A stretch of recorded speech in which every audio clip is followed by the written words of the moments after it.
अचानक जेब घड़ी उसके हाथ से फिसल जाती है। वह इसे सही समय पर पकड़ लेता है, लेकिन प्रकाश क्षेत्र लाइट फील्ड के बाहर का हिस्सा बहुत तेजी से बूढ़ा हो रहा है। घड़ी के अंदर उसकी प्रेमिका की तस्वीर उसकी आंखों के सामने सड़ रही है। फिर भी वह आदमी टाइम मशीन का लीवर दबा देता है। एक ही पल में समय अकल्पनीय गति से आगे भागता है। जैसे ही वह समय के बाहर बहने लगता है, वह दिन और रात को बीते देखता है, मौसम आते जाते हैं और यहाँ तक कि अपनी प्रयोगशाला को कार फैक्ट्री में बदलते देखता है। ऑटो उद्योग ठीक उसके सामने फल फूल रहा है। दुकानों की खिड़कियों में कपड़े हर बीते दौर के साथ छोटे होते जा रहे हैं और बाहर की दुनिया में एक के बाद एक गगनचुंबी इमारतें खड़ी हो रही हैं। हवाई जहाज पीढ़ी दर पीढ़ी विकसित हो रहे हैं। जल्द ही सभ्यता औद्योगिक युग से 21वीं सदी में छलांग लगा देती है। अब तक इंसान पृथ्वी छोड़कर उपग्रह लॉन्च कर चुके हैं, यहाँ तक कि चंद्रमा पर कॉलोनियां भी बना चुके हैं। ये सब देखकर डेविड आखिरकार टाइम मशीन को रोकता है और समय वर्ष 2030 पर जाकर रुक जाता है। इस अजीब भविष्यवादी शहर का सामना करते हुए डेविड न तो डरता है और न ही भटका हुआ महसूस करता है, क्योंकि वह केवल एक जवाब की तलाश में 100 साल भविष्य में आया। ऐसा जवाब जो उसे अपने समय में कभी नहीं मिल सकता था। यह 1895 की क्रिसमस की बात है। यही वह दिन था जब डेविड को अपनी प्रेमिका को प्रपोज करना था, लेकिन अचानक एक डाकू उनके रोमांटिक पल को तबाह कर देता है। अपनी प्रेमिका को सुरक्षित रखने के लिए डेविड बिना झिझक अपना सारा पैसा सौंप देता है। जो बात वह नहीं देख पाता वह यह है कि उसकी प्रेमिका चुपके से कीमती अंगूठी अपनी पीठ के पीछे छिपा लेती है और यही बात डाकू को गुस्से से भर देती है। हाथापाई में गलती से गोली चल जाती है और उसकी प्रेमिका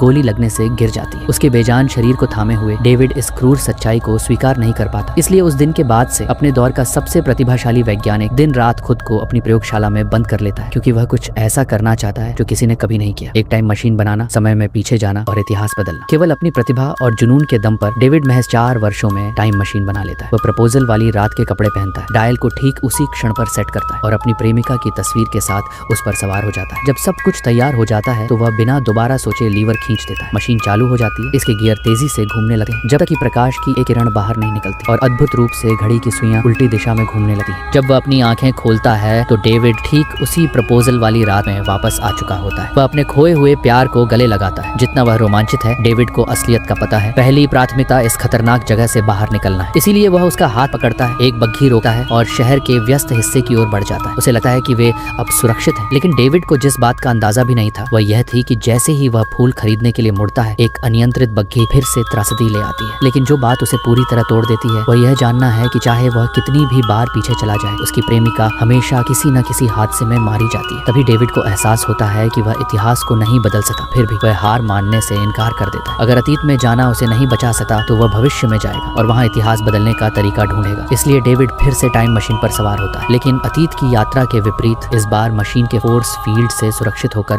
वह एक शांत दर्शक बन जाता है, जो सभ्यता को बहुत तेज गति से बदलते हुए देखता है, जब तक कि वह आखिरकार वर्ष 2030 में नहीं रुक जाता। टाइम ट्रैवल के बारे में जानकारी की तलाश में डेविड अपने समय से 1 सदी आगे के एक संग्रहालय में जाता है। वहाँ वह संग्रहालय के AI असिस्टेंट से मिलता है और डेविड की खुशी का ठिकाना नहीं रहता जब उसे पता चलता है कि AI का डेटाबेस पृथ्वी के सभी डेटा से जुड़ा हुआ है, यानी इसमें मानव इतिहास की शुरुआत से लेकर अब तक का हर ज्ञान मौजूद है। AI के शब्द डेविड पर ठंडे पानी की बाल्टी की तरह गिरते हैं। वह चाहे कैसे भी पूछे, AI के डेटाबेस में टाइम ट्रैवल के बारे में कुछ भी नहीं है। डेविड सोचता है कि इस दौर की तकनीक अभी उतनी उन्नत नहीं है, इसलिए वह फिर से टाइम मशीन में बैठा है और 100 साल आगे छलांग लगाने के लिए तैयार हो जाता है। लेकिन तभी एक जोरदार झटका लगा है, जिससे डेविड को मशीन बंद करनी पड़ती है। समय वर्ष 2037 पर रुक जाता है और उसके सामने का दृश्य डेविड को पूरी तरह से स्तब्ध कर देता है। कभी फलता फूलता भविष्यवादी शहर मात्र 7 वर्षों में खंडहरों का बंजर क्षेत्र बन चुका है। उसी क्षण गश्त कर रहे कुछ अधिकारी डेविड को वहां मौजूद देखते हैं और उसे तुरंत गिरफ्तार करने के लिए बढ़ते हैं। उलझन में पड़ा डेविड खुद को छुड़ाने ही वाला होता है कि तभी उसे सिर के ऊपर कुछ हैरान कर देने वाली चीज दिखाई देती है। पता चलता है कि चंद्रमा पर भूमिगत मनोरंजन स्थल बनाने के लिए इंसानों ने 3 करोड़ टन विस्फोटक दागे, जिससे चंद्रमा ही टूट गया और चंद्रमा का गुरुत्वाकर्षण खत्म होने के कारण ज्वालामुखी, भूकंप और सुनामी लगातार आने लगे। जीवित बचे लोग भूमिगत बंकरों में छिपे हुए हैं, जो बमुश्किल अपनी जान बचा पा रहे हैं। डेविड भागने का मौका देता है और वापस टाइम मशीन की ओर दौड़ता है, लेकिन जैसे ही वह लीवर खींचता है, एक झटका लगा है जो डेविड को असंतुलित करके बेहोश कर देता है। लेकिन टाइम मशीन पूरी गति से चलती रहती है। नियंत्रण पर किसी के न होने के कारण समय प्रकाश से भी तेज गति से भविष्य की ओर बढ़ता है। एक ही पल में उसके आसपास की दुनिया एक बंजर तबाही में बदल जाती है। जाहिर है चंद्रमा के विनाश ने आखिरकार मानवता का सफाया कर दिया, लेकिन समय आगे बढ़ता रहता है, सदियों, सहस्राब्दियों, दहाई हजार वर्षों तक। जब सैकड़ों हजारों वर्ष बीत जाते हैं तो पृथ्वी की ऊपरी परत खिसकती है। नदियां पहाड़ियों में बदल जाती हैं, पहाड़ियां मैदानों में समतल हो जाती हैं और फिर ग्रह एक और हिमयुग आइस एज में चला जाता है। और इन सभी नाटकीय बदलावों के बाद जीवन एक बार फिर सतह पर लौट आता है, पहले कभी न देखे गए अंदाज में, जंगली और स्वतंत्र रूप से पनपता हुआ। न जाने कितने समय बाद फिर से बेहोश होने से पहले डेविड को होश की की एक हल्की सी किरण मिली। वह मशीन को बंद करने के लिए अपनी बची कुची ताकत का इस्तेमाल करता है और इस पल समय वर्ष 8,02,701 पर आकर रुक जाता है। जब डेविड दोबारा जागा है तो वह खुद को एक अनजान कमरे में पाता है। जैसे ही वह बाहर कदम रखता है, सामने का नजारा देखकर जम जाता है। वह एक सीधी चट्टान के किनारे पर खड़ा है। जहाँ तक नजर जाती है, चट्टान का चेहरा अजीब लकड़ी के मकानों से ढका हुआ है। लोग रस्सी की सीढ़ियों और जिपलाइनों पर जमीन से काफी ऊपर यात्रा कर रहे हैं। ये एक संपन्न समुदाय की तस्वीर है। 8 लाख वर्षों के बाद मानवता न केवल जीवित बची बल्कि खुद को एक कबीलाई सभ्यता में पुनर्गठित भी कर ली। उसी क्षण एक कबीलाई लड़का देखता है कि डेविड जाग गया है और जल्द ही आसपास के सभी ग्रामीण इकट्ठा हो जाते हैं। लेकिन भाषा की बाधा के कारण डेविड उनकी एक बात भी नहीं समझ पाता। और भी अजीब बात यह है कि खुद को मारा बताने वाली एक महिला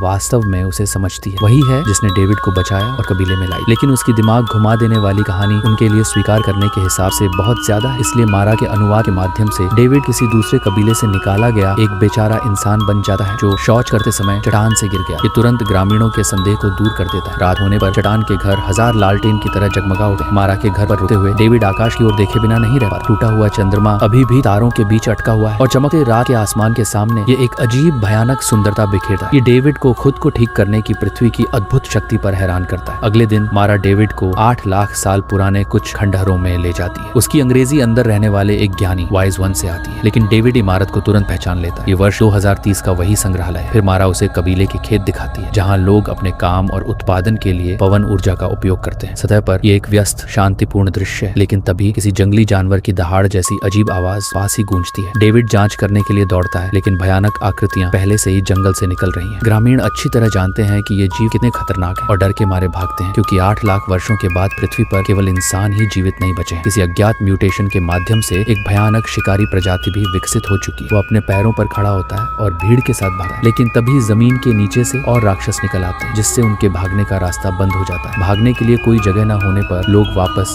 जंगल में जाने के लिए मजबूर हो जाते हैं। ये राक्षस ग्रामीणों के साथ शिकार की तरह खेलते हैं, लेकिन भयानक बात यह है कि वे किसी को भी ऐसे ही नहीं पकड़ते। इसके बजाय विशेष स्काउट्स निशाने वाले डार्ट्स, ब्लो डार्ट्स आते हैं। इन काले डार्ट्स में कोई जहर नहीं होता। ये ट्रैकिंग मार्कर्स की तरह होते हैं। जिस किसी पर भी निशाना लग जाता है उसे ताकतवर मजदूर जीवों द्वारा बांध दिया जाता है और दलदल जैसी रेतीली जमीन क्विकसैंड में खींच लिया जाता है। तभी एक सींग स्लैश बुलबुला बचता है और ये शिकार का खेल अचानक बंद हो जाता है। डेविड बस बेबस होकर देखता रह जाता है, क्योंकि एक राक्षस मारा को दलदल में घसीट कर ले जाता है। इसके बाद डेविड गुस्से में जानना चाहता है कि कबीले के पुरुष वापस लड़ाई क्यों नहीं करते, लेकिन कबीले का युवा प्रमुख इन सब के प्रति सुन्न हो चुका है। वह तो इसे प्राकृतिक व्यवस्था मानता है, क्योंकि ये लोग मवेशियों की तरह हैं जिन्हें भूमिगत राक्षसों द्वारा हर 7 दिन में काटा इकट्ठा किया जाता है। वे बहुत पहले ही विरोध करने की हिम्मत खो चुके हैं, लेकिन डेविड मारा को छोड़ने से इनकार कर देता है। वह महिला जिसने उसकी जान बचाई थी, उसके लगातार पूछने के बाद कबीले का लड़का आखिरकार डेविड को प्राचीन खंडहरों वर्ष 2030 का पुस्तकालय में ले जाता है। वह कहता है कि अंदर मौजूद ज्ञानी उसे पूरा सच बताएगा, और डेविड के आश्चर्य का ठिकाना नहीं रहता जब यह तथाकथित ज्ञानी 8 लाख साल पुराना एक पुराना दोस्त निकलता है। क्या यह वही पुस्तकालय का AI असिस्टेंट नहीं है? और डेविड को देखकर AI और भी अधिक हैरान रह जाता है। परमाणु ऊर्जा से संचालित AI पूरे 8 लाख वर्षों तक जीवित रहा है। उन अंतहीन युगों के दौरान उसके भावनात्मक और संज्ञानात्मक मॉड्यूल्स भी विकसित हुए लगते हैं, जिससे उसे किसी भी सामान्य AI से परे बुद्धिमत्ता मिली है। वह डेविड को बताता है कि मानवता 2 शाखाओं में विभाजित हो गई। एक सतह पर रहने वाले कबीलाई लोग हैं, जबकि दूसरे जमीन के काफी नीचे रहते हैं। AI के निर्देशों का पालन करते हुए डेविड को जल्द ही भूमिगत अखाड़े का प्रवेश द्वार मिल जाता है। वह लड़के को कबीले के आदमियों को बैकअप के रूप में लाने के लिए भेजता है, जबकि डेविड खुद सावधानी से अकेले ही उस गुफा में उतर जाता है। लेकिन इसके बाद वह जो देखता है वह उसकी सोच से परे है। ये क्रूर दिखने वाले भूमिगत जीव वास्तव में एक पूरा औद्योगिक तंत्र चला रहे हैं। काली गहराइयां स्टील के ढांचों से भरी पड़ी हैं, उनमें से हर एक योजनाबद्ध तरीके से स्टील बनाने में लगा हुआ है। उनकी सभ्यता ने स्पष्ट रूप से सतह के कबीलों को पीछे छोड़ दिया है। डेविड को जल्द ही एक कोने में मारा का सामान मिलता है, लेकिन जब वह ऊपर देखता है तो हर जगह लटके हुए प्रोसेसिंग टूल्स को देखकर सिहर उठता है। घबराहट में डेविड गलती से किसी स्विच से टकरा जाता है। सड़े हुए मांस की बदबू उसके नथुने में भर जाती है। डेविड जो देखता है उससे खौफजदा हो जाता है। नीचे इंसानी अवशेषों के अलावा कुछ नहीं है। घबराकर डेविड इस खौफनाक जगह से भागने की कोशिश करता है, लेकिन अगले ही पल राक्षस उसे पकड़ लेते हैं। अजीब बात यह है कि वे जीव उसका भोजन नहीं बनाते। इसके बजाय वे डेविड को एक कक्ष में बंद कर देते हैं। सीढ़ियों का पीछा करते हुए वह मारा को एक पिंजरे में बंद पाता है, लेकिन ऐसा लगता है कि उसने अपनी आत्मा खो दी है। वह शून्य में घूर रही है। उसके सामने पीले रंग की त्वचा वाला एक आदमी बैठा है, जो ऐसा लगता है जैसे वह पूरे समय डेविड का ही इंतजार कर रहा। वह सीधे मुद्दे पर आता है। वह भूमिगत निवासियों का नेता है। फिर बिना पूछे वह डेविड के सामने चंद्रमा के टूटने के बाद से 8 लाख वर्षों में मानव सभ्यता के दफन सच का खुलासा करता है। मानवता धीरे धीरे 2 वंशों में विभाजित हो गई, कुछ सतह पर रहे जबकि कि अन्य भूमिगत रहने लगे। अंधेरे और क्रूर प्रतिस्पर्धा द्वारा आकार लिए गए भूमिगत लोग हजारों पीढ़ियों में विकसित हुए। उनकी इंद्रियां और बुद्धिमत्ता पूरी तरह से बदल गई और वे 3 श्रेणियों में बट गए। सतह पर शिकार करने वाले मजबूत शिकारी, नीचे उद्योग चलाने वाले मजदूर और वह